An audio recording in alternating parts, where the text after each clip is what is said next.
This R22 system was given a low pressure switch open, flash code, connect my gauges, reading 0, about to do a nitrogen test, and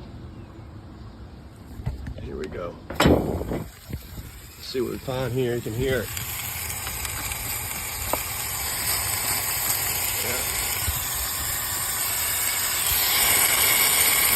See right there, there's the leak. So we're gonna fix her up. Now this is the solenoid valve line. It is not recommended to fix this with solder, so we will have to get a quote to replace the entire reversing valve.